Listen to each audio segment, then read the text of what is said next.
Thank you for joining us today. I'm Joke Rogers in Lagos. We begin in South Africa, where 3 Navy submariners have died and 4 others are injured after high waves from the ocean washed off their vessel. According to a statement from the South African National Defence Force, the submariners were participating in a Navy exercise at the time of the incident. All 7 were recovered from the ocean, with the senior officer in critical condition. The police have opened an investigation into the incident. Well, many of African countries have been airing their views and speaking on pertinent matters from conflict to representation and climate change at the 78th United Nations General Assembly. The president of the Democratic Republic of Congo wants council seats expanded to Africa, while Rwanda's President Paul Kagame and his counterpart in Ghana, Nana Akufo-Addo, were more occupied with widespread conflict on the continent. On behalf of the Democratic Republic of Congo's President, Felix Tshisekedi, addresses the UN General Assembly as the world body continues in the second day of debates at the General Assembly. Apart from demanding an accelerated withdrawal of MONUSCO troops from the Democratic Republic of Congo, he is also seeking the expansion of a fairer carbon market and the expansion of the UN Security Council to include 2 seats for Africa. Qui désormais devra prendre en compte la voix de l'Afrique. Of the Assembly, I wish to thank the President of Nana Akufo-Addo. Ghana's President Nana Akufo-Addo is asking for support from the international community against coups and other conflicts challenging Africa. He also takes a dig at the United Nations for, in his position, not doing enough to stop the conflict between Russia and Ukraine. For the past year and a half, a full-scale war is being waged in the center of Europe.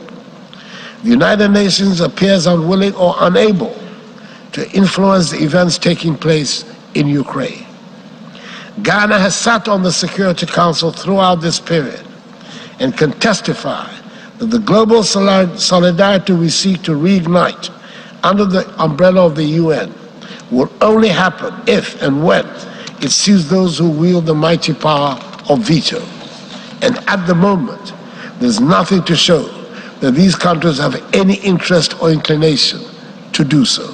We are convinced that the conflicts that continue to plague our continent and our region, in particular, would be more satisfactorily resolved if the international community was to support, not undermine, the efforts of our regional and continental organizations to deal with them. The escalation of conflicts is also on Rwandan President Paul Kagame's mind as he appeals for a resolution. Kagame was alluding to ongoing conflict despite ceasefires in the Democratic Republic of Congo, where M23 rebels have killed scores of people and caused hundreds to flee. We must also cool down on conflict. Today, there is no sign of ongoing conflicts ending anytime soon. We do not even see hope from those with the most influence that an end is in sight. Innocent lives are left alone to carry the burden of this instability. That is a profound injustice. The migration crisis is a case in point. Every year, migrants and refugees undertake dangerous journeys in search of a better future. Rwanda remains committed to working with partners, including the United Nations High Commissioner for Refugees, to contribute to a durable solution. This decision is informed by our experience and knowing firsthand the pain of losing everything and not having a place to call home. Ironically, Kagame has also announced that he will stand for re-election next year, hoping to extend nearly a quarter of a century in power. Kagame, who became president in 2000, is eligible to continue in office for another decade after a constitutional amendment in 2015 that changed term limits and have forced him to step down 2 years later. He has won international acclaim for presiding over peace and economic growth since the end of the 1994 genocide, but has been criticized in recent times for alleged suppression of political opposition and muzzling of independent media. Concerning our future are made.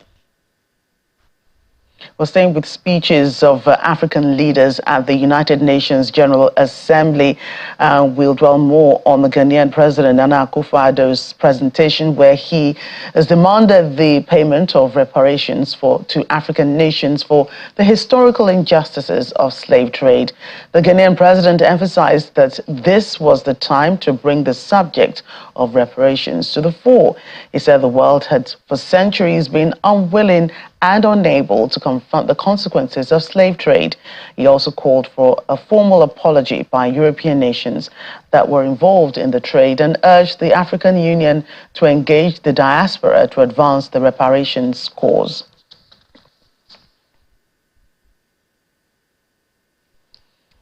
And we're joined by our correspondent, Juliana Olayinka, who is in New York covering the proceedings at the General Assembly. Hello, Juliana. Hi, Joker. Good morning. Yes, great to see you. So I'm sure it's been a busy couple of days for you and the rest of the channel's television crew covering the 78th General Assembly in New York. So give us an update of activities and discussions at the summit. Yes, it has been a very busy few days in Midtown Manhattan. As to be expected, it's that time of the year. The UN General Assembly is a one-of-a-kind gathering. And even though some of the big names, didn't participate this year, we certainly have had a very large crowd, over 140 heads of state from across the world. Of course, that's just for the main high-level debate. We've just been hearing some really rousing statements there from African leaders. But of course, there have been several bilateral meetings, some of them significant. Yesterday, there was the US-Nigeria Executive Business Roundtable, which took place just following His Excellency's ringing of the closing bell at the NASDAQ. And I've got to tell you, there's lots of momentum and positivity and optimism around Africa, particularly Nigeria and President Bola Ahmed Tinubu. I think international investors, especially here in New York, which is the bastion of financial freedom, they do see that, this potentially is a different space in Nigeria, and they're happy to invest. So that's what happened yesterday. But really, I think the important thing is what happens now. A lot of people do become quite fatigued with gatherings like the United Nations, because yes, there is a lot of optimism, a lot of promise, a lot of pledges, but do they become reality? And I think that's really what, we're all going to be waiting for.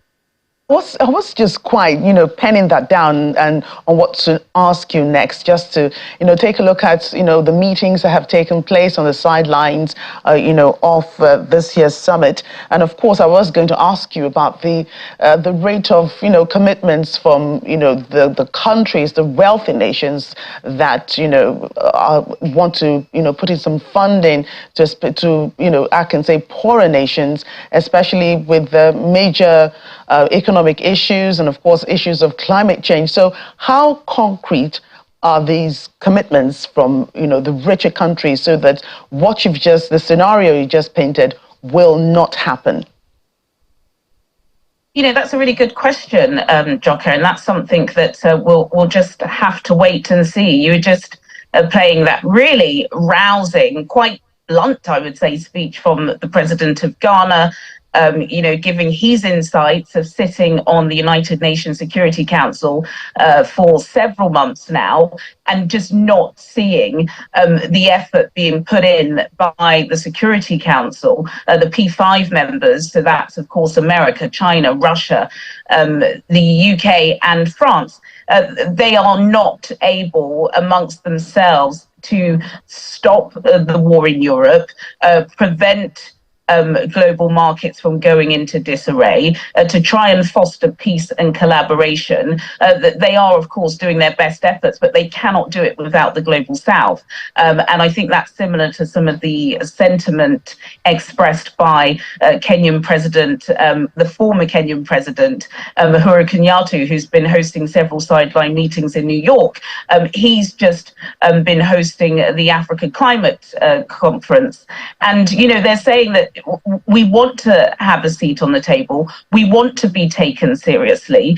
Things aren't the same as they were. You can't just pledge and not deliver. And we also have to, be taken along in geopolitics, like, for example, what's happening in Ukraine. There was a large delegation from Africa led by the South African president, and the West seemingly laughed at this delegation. So this is beyond now about seeking aid and asking for financial institutional reform. This is now about changing the narrative around Africa. And that is going to be difficult because, of course, there have been several coups that have been taking place in the central and western part of the continent. But I think the fact that so many big names didn't attend, Xi Jinping, Rishi Sunak, Emmanuel Macron, it really did give an opportunity for others to shine, like Bola Ahmed Tinubu, the Nigerian president. Why do you, any reasons why, they didn't participate, especially Rishi Sunak, who's the Prime Minister of the UK, why he wasn't at this year's summit? Well, I think that they have put that down on record. I'm not certain what's happened with the China President Xi Jinping. He isn't always in attendance at the UNGA, although eyebrows were raised because he didn't send a senior minister to replace him. Rishi Sunak, the UK Prime Minister, he said it clashed with his diary. I think Brits generally stick their nose up at UNGA and Davos meetings, particularly because Rishi Sunak is from that crowd. He's a Silicon Valley, New Yorker type. That's where he got a lot of his career experience. So I think he thought it was probably best not to come, although he was represented by the Deputy Prime Minister, Oliver Dowden, as well as the UK Foreign Secretary, James Cleverly. Emmanuel Macron, the French president, he was hosting Pope Francis, as well as King Charles III and Queen Camilla. So, the reasons may be valid, but it goes to show that because of course the Russian president wasn't here, 4 of the P5 members who sit on the Security Council, who have that veto, that power to either stop or start major global issues, the fact that they were not in attendance does go to show that the tectonic plates of the world are changing, and we hope they will be changing in favor of Africa. Right. Juliana, thank you for that update. I must let you go now. Juliana Olayinka, Channels TV correspondent, reporting from New York.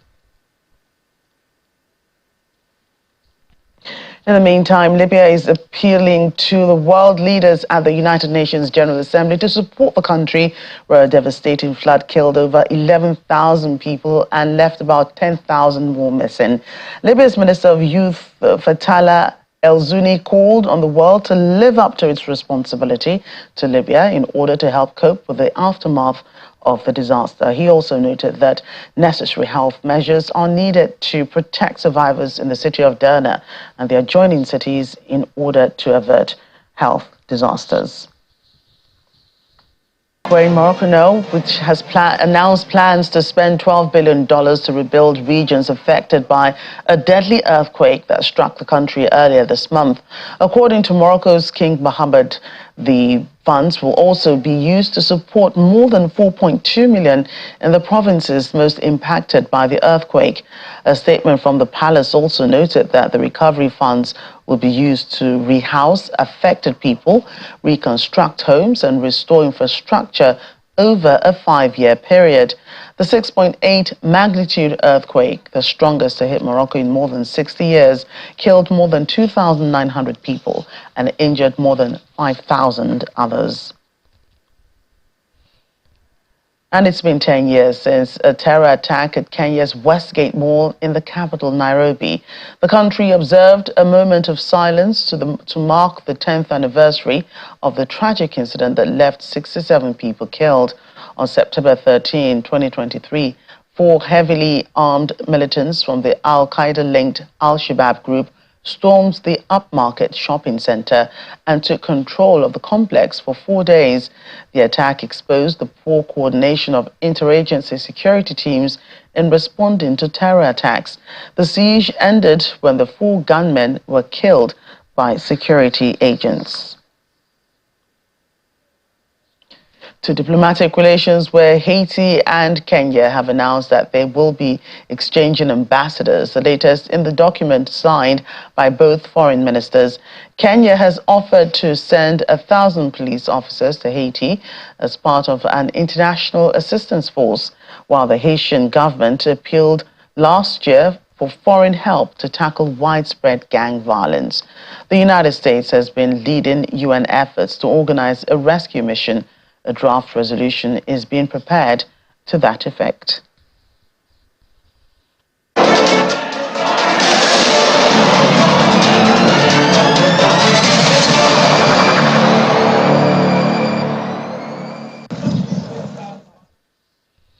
Elsewhere now, the United Nations is prioritizing the need of Chad, a country that has accommodated thousands of refugees fleeing the war in Sudan.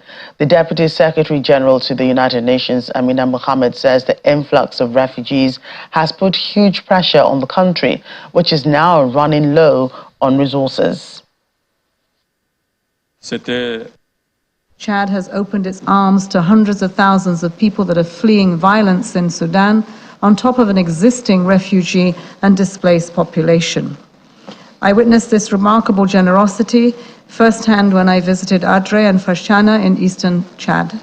But I've also seen the immense pressure that this has put on the limited resources of Chad, who have been doubly impacted by the crisis in the neighboring country of Sudan. The UN stands with Chad every step of the way in navigating its path to a prosperous and more inclusive future.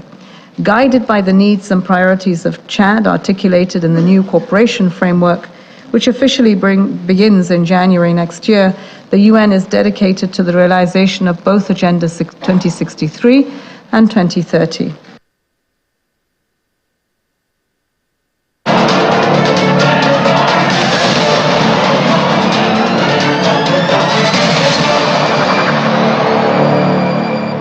To health matters, South Africa and the United States have begun enrolling participants to take part in a clinical trial of testing a new preventative HIV vaccine.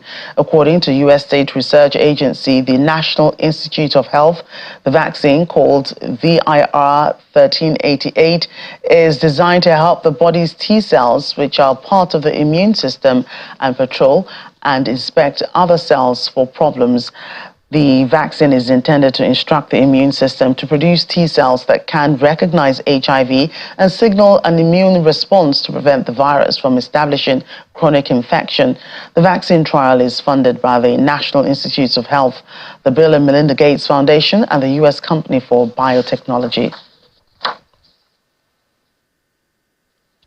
The South African Reserve Bank has raised interest rates 5 times this year. Meanwhile, on Thursday, the Monetary Policy Committee is expected to announce its decision on whether or not to make any changes to lending rates.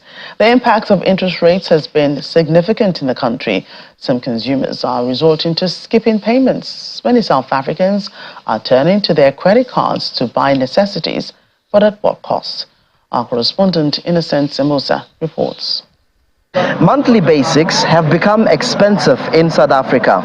Consumers are finding it challenging to navigate these difficult times. with shrinking salaries in the rising inflation.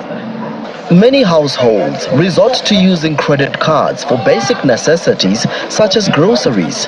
This has become a common practice, creating an ongoing cycle that often leads homes into debts. In certain instances, desperation drives people to seek assistance from loan sharks, locally known as mashonisa in South Africa. It was the worst experience, so I'll never recommend it to anyone. If you know that you need money, borrow what you need and make sure that the person you're borrowing it from wants the same amount, no interest or anything. Thabo Mokoena, a loan shark, not his real name for security purposes, explains that his clients range from business people to professionals. Get people that you never thought would actually come to you and ask for money. And some of them are professionals. Some of them are those who are doing, hard labor and stuff, not necessarily in the professional space. But a lot of them, you would be shocked that someone who's driving a so-called big car would come and borrow money from you. It's a registered and unregistered business. It is unknown how many people are trapped. But what are the consequences of those intentionally evading payments?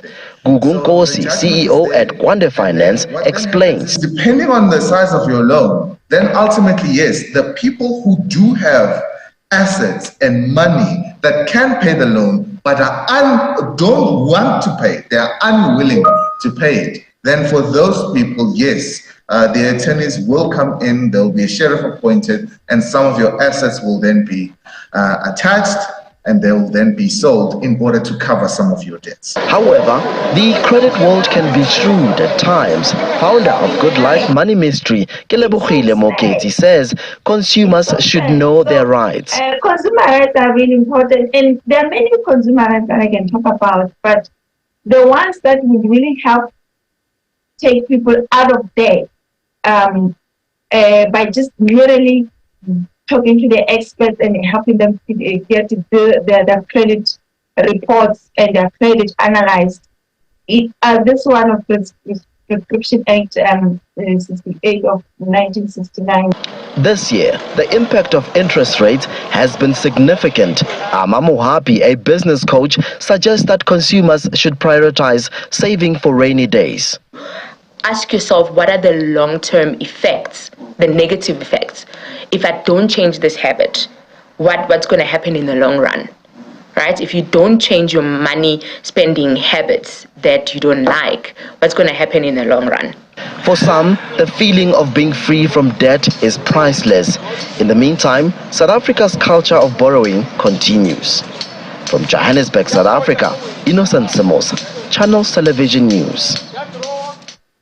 We end with this wonderful news. A student from Guinea has had his lifelong dream of studying at Al-Azhar University in Cairo, the Egyptian capital, come true.